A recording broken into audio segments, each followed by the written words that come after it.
আমি আমি কম্পারেটিভলি ভালো আছি। আমার ছাত্ররা সবচেয়ে আহত, তাদেরকে মেরে মেরে ওখানে ফেলে দিচ্ছে।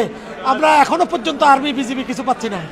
আমার হাত দুটা চাপ দিয়ে তারা ইয়ে করছে আমার অসুস্থ হাতে। প্রত্যেকটা ছাত্রকে দা দিয়ে কোপাচ্ছে, সব দিকে কোপাচ্ছে। এটা কোন জায়গাতে আছি আমরা?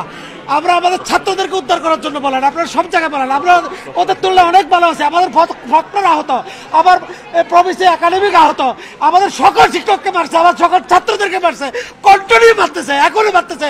আমরা মেডিকেলে জায়গা দিতে পারতেছি না। সিটাং মেডিকেলে আমরা 3টে গাড়ি বানাইছি, এখানে আমাদের 400-500 ছাত্র এখানে আহত হয়েছে। আমাদের ছাত্রদেরকে আমরা কোন জগতে আছি? সকল ছাত্রলীগের ক্যাডাররা, সকল বড় বড় ক্যাডাররা এখানে ঢুকে ঢুকে হেলমেট পরে তারা আমাদের শিক্ষার্থীদেরকে মারতেছে। কোনো পুলিশ নাই, কোনো কিছু নাই। আমরা জিওসির সাথে কথা বলেছি, স্বরাষ্ট্র উপদেষ্টার সাথে কথা বলেছি, মাননীয় প্রধান উপদেষ্টার দপ্তরে কথা বলছি। 2 ঘন্টা চলে গেছে, এখনো আমাদের বাচ্চা কেউ বাঁচে নাই। আমাদের ছাত্রদের গান নিয়ন্ত্রণ করতে পারতেছি না। কোনো আমাদের শিক্ষার্থীরা পড়ে আছে। আমি এই আহত অবস্থায় আমি হাত জোর করে ক্ষমা চাচ্ছি। আমাদের শিক্ষার্থীরা তোমরা শান্ত থাকা, এলাকাবাসী আপনারা শান্ত হন।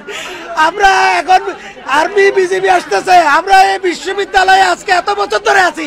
এই গ্রামের সাথে আমাদের সম্পর্ক ছিল, এটা অন্য একটা কুচক্র চলতেছে। এই গেমে কেউ হাত দিও না ভাই, তোমরা দয়া করে তোমরা শান্ত হও, তোমরা শান্ত হও। আমরা অনুরোধ করতেছি, আমরা তোমাদের সাথে আছি, তোমরা শান্ত হও, এগুলোর বিচার হবে, তোমরা শান্ত হও।